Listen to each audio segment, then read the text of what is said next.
Dengan tak lagi berstatus sebagai ibu kota negara, sektor properti di Jakarta dihadapkan pada tantangan dan peluang yang baru.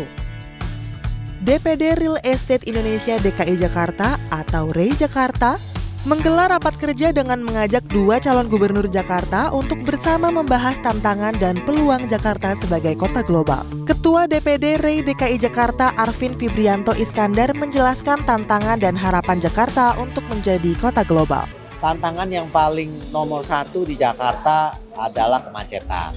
Itu yang kita harapkan transportasi ini bisa supaya tidak terlalu macet lah di kota metropolitan Jakarta ini.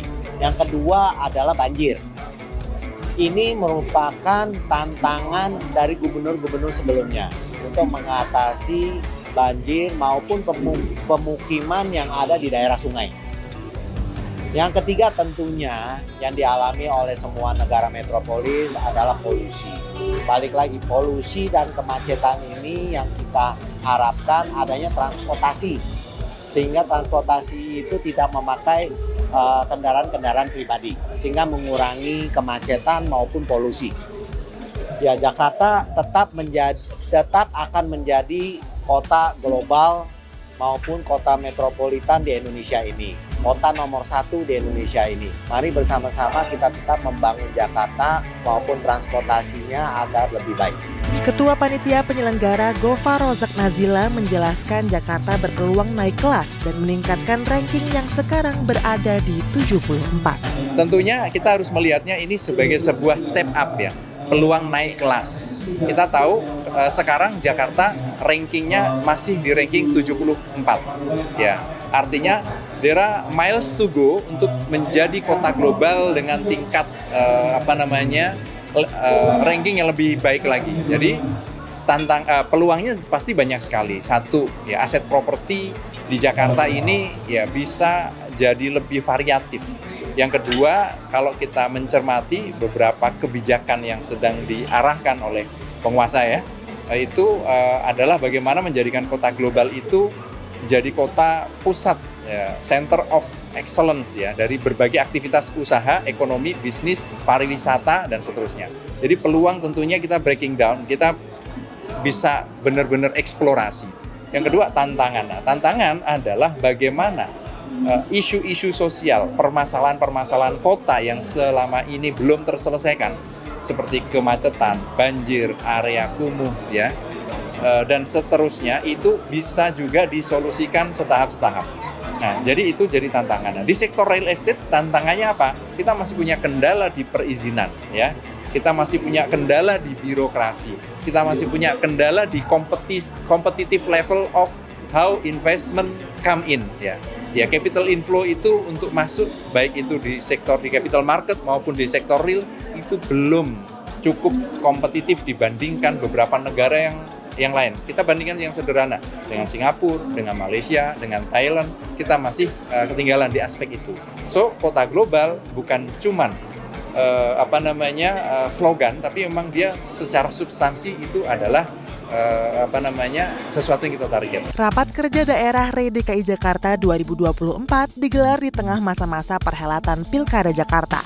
Sehingga REI DKI juga menghadirkan para calon pemimpin Jakarta dalam rapat tahunan itu untuk menjelaskan program-programnya di sektor properti. Pada kesempatan pemaparan visi misi, calon gubernur Jakarta nomor urut 1 Ridwan Kamil menyatakan komitmennya untuk menjadikan REI DKI Jakarta sebagai mitra utama pemerintah provinsi dalam pembangunan Jakarta sebagai kota global. Saya menyampaikan pesan agar bersama-sama gubernur baru kita membangun Jakarta bersama REI yang mayoritas adalah ekonomi tata ruang kan, dengan konsep berkeadilan ya, pengentasan kekumuhan, ada dana renovasi, membangun apartemen buat Gen Z yang murah di atas pasar. Kan saya butuh mitra, maka mereka akan jadi mitra pembangunan Jakarta kota global, pembangunan jutaan social housing, itu nanti diserahkan kepada kelompok real estate yang tergabung di Jakarta. Jadi mereka akan jadi mitra membangun Jakarta baru, Jakarta maju yang berkeadilan. Kontrak politiknya hanya 3 poin, menjadikan REI sebagai mitra utama, saya kira nggak ada masalah. kemudian memudahkan perizinan, mungkin dirasakan masih banyak mahal dan lain sebagainya, kita akan bereskan.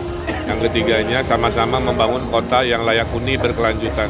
Jadi sebenarnya prinsip-prinsip utama yang sangat baik, tentulah saya tanda tangani sebagai kontrak komitmen ini. Sementara itu, calon gubernur Jakarta nomor urut 3 Pramono Anung menjelaskan bahwa saat ini di Jakarta ada 1,4 juta belum memiliki hunian dan akses rumah tangga terhadap hunian layak hanya 38,8%. Untuk mengatasi itu, Pramono mengusulkan pengembangan area hunian terjangkau di area TOD atau Transit Oriented Development dan pengadaan hunian terjangkau dengan skema penggunaan lahan campuran atau Mixed Use Development. Jadi Jakarta udah waktunya TOD-nya digarap dengan serius. Sekarang ini di Jakarta ada 5 TOD yang sudah berjalan, tetapi baru di Blok M yang berjalan dengan baik. Yang lain belum terintegrasi dan terkoneksi dengan baik. Maka menjadi tanggung jawab pemerintah Jakarta untuk melakukan itu. Kalau itu bisa dilakukan, kemudian Trans Jabodetabek dijalankan, saya yakin TOD ini juga akan berkembang lebih maju. Karena apa? Orang akan makin banyak menggunakan transportasi umum. Termasuk kalau nanti MRT-nya sudah sampai Ancol, pasti di sekitar Monas Istana akan ada TOD baru, gitu ya. Pasti akan.